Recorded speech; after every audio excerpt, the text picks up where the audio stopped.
Hey, it's Hannah here, and today we're looking at 5 ways you can teach your horse hip targeting. So body part targeting is when your horse is moving a specific body part into your hand or into a certain area. And in this instance, we're looking at them moving their hip into your hand when you ask. Now, before I teach hip targeting, I always teach them to move their hips away first. This means that you build the body awareness, the isolation of the quarters, all while your horse is moving their hips away from you, which is a really important safety feature as they get it to be nice and controlled, just one step at a time. You'll also want to use this when you're asking them to move over in the stable or when you're loading, that kind of thing. Once they know to move the hips away, we can begin to teach them to move the hips towards you. And this can be really useful for, again, building that body awareness, but also for lots of other exercises too, like in handwork, lining up at the mounting block, things like that. So this is 5 ways that you can do that. So the first way that you can do it is to use a rope to explain to your horse to turn away from you, which gets the hips to move towards you. Now, I'm using a diagram here because it's easier to understand from the top down. What we're asking the horse to do is to move their quarters from one side to another, in this case from the right to the left. Now, you can see really clearly from this diagram that this is exactly the same behaviour as them moving the quarters over, which you've already taught. All that's happened is that you're in a different place. So you've got the quarters over, moving from right to left, and then you've got the hips towards, moving from right to left. So what we need to do is find a way to explain to the horse that we still want them to move their quarters from the right to the left as we switch positions. And teaching them to follow the feel of a rope around is a really easy way to do this, because you can teach it as they move away, and then you can move around the quarters and they can still follow the rope round as you move to the other side. Then it's an easy job to fade out the rope and just ask them to target their hip to your hand. So let's look at that in action with Khalil. You can see here I'm just teaching him to follow the rope around to the right so that his quarters move to the left, and I can mark that moment when his quarters move to really draw attention to it. Then I can start to stay on his left side, and he's still just fading out that rope cue that he follows that round to the right and moves the hips to the left until I don't need the rope at all. Technique number 2 is to do the same thing with the target. So this way you'll be using the target over the horse's back or behind their tail to ask them to move away from you, which brings the quarters towards you. So here I'm doing it with Rowan. She's following the target round to the left, and you can see that's moving the quarters to the right, and again I'm marking as she steps the quarters across. And what I can start to do is just fade that out so that I can begin to stay on the right hand side. So you can see this time I stayed up, went back round to the right in order to feed her. And then here I'm asking for it just with my hand rather than the target, and again you can see how I'm fading out the cues so that she's starting to get the idea to move the hips to the right until I don't need the target at all, and she understands just to move the hips towards me. You can see all of these are really slow and controlled, just one step at a time. The next technique that you can use is a cue transferal. So like I said at the beginning, you want your horse to be able to move away from you first. So here I'm cueing Rowan to move her quarters to the left. This was the other side, and the way that we taught her hip targeting on the other side. And you can see that Nina is there on the left, giving the cue for the hips to target to her hand. So I'm cueing her to step away from the right, and Nina's standing on the left, cueing her to move the hips towards her. So what we're doing here is transferring the cue from moving away from somebody on the right, which is something that she already knows, to the hand up. You can see that it's very clear. Hand up is the hip cue for her to target to the person on the left, which is Nina. So here we're just giving Rowan a good long time just to think about it. She's really looking at Nina's hand like, what does that mean? And then if she doesn't get it, I can just cue ever so slightly and just help her out. And of course we can mark that moment.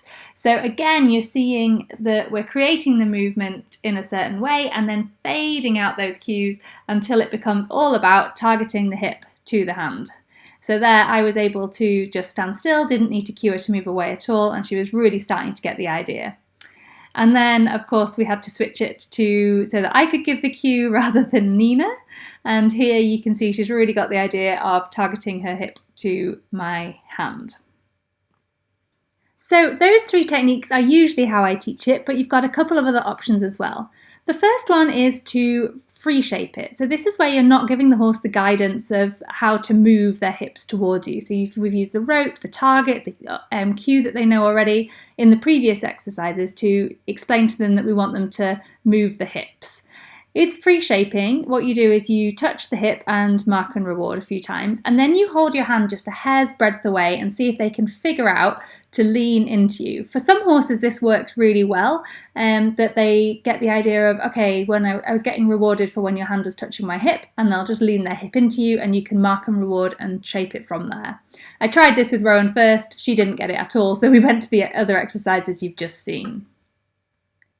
Option number 5 is a really lovely one, but only works for some horses, and that's using the scratch to train it. And this was how I trained Freckles, his hip targeting. So you can see here that because he loves a hip scratch, it naturally brings his hips towards me anyway, and I can scratch his hips and then hold my hands just a little bit away, and because he's wanting a scratch, you can see him kind of just lean his hips towards me there, and as soon as he does that, I can start scratching again. You can see if you really get the scratch in that they start to lean into the scratch anyway. You can see those quarters really moving to the right there. And again, I'm like, well, if you want to scratch, can you move your hips to me? There, you can see that really big weight shift. After a couple of repetitions, it didn't take long before he got the idea of really stepping the quarters into my hands. Now, of course, with all these techniques, you've got to be really careful that it's relaxed and it's controlled. Horses do turn their quarters towards you as a kind of defensive, aggressive behaviour. So only do it with horses who are really relaxed, really confident with you touching them all over, and that the training experience is really relaxed. You want them to be thinking about moving their quarters, not about getting tense and spinning their quarters or turning their tail to somebody. So there you have 5 different ways to teach your horse hip targeting. Obviously, this was an overview and a quick look to it. All of these clips came from the videos over in the Connection Training Club. So there we've got home study courses, and we've got one on gymnastic groundwork. And one of these videos, we've got quarters over, which is how you positively teach your horse to move their quarters away from you. We've got shoulders and things, and then we've got hip targeting. So you can see all of those videos in full, all of the training sessions, the wobbles, the bits that got a little bit messy, how we figured it out, how we kept it nice, relaxed and controlled, making sure that you stop the horses swinging the quarters into you, that it is that steady, relaxed, and definitely controlled movement, all in there. So if you want to find out more, then do think about joining the Connection Training Club. We've got home study courses on loads of different topics, and they really have step-by-step video tutorials that you can follow that are really in-depth, show you full training sessions, and you get to really see how it actually works in practice. We've also got lots of other things going on. We've got a really great, friendly, supportive forum. You get blogs that are for members only. You can join us every month on the Q&As to chat with us directly, join in our monthly challenges, get to know the other members, just loads of other bits and pieces. So if you want to find out more about that, head over to connectiontraining.com and you can see the tab Learn CT Online there, join the CT Club, and that's got all the information you need to know, links to sign up, and we'd love to see you there. If you also want to find out more, do check out our book. It's available from Amazon. It's called Connection Training, and that's got loads of information on the philosophy, principles and practice of connection training. Thanks for watching.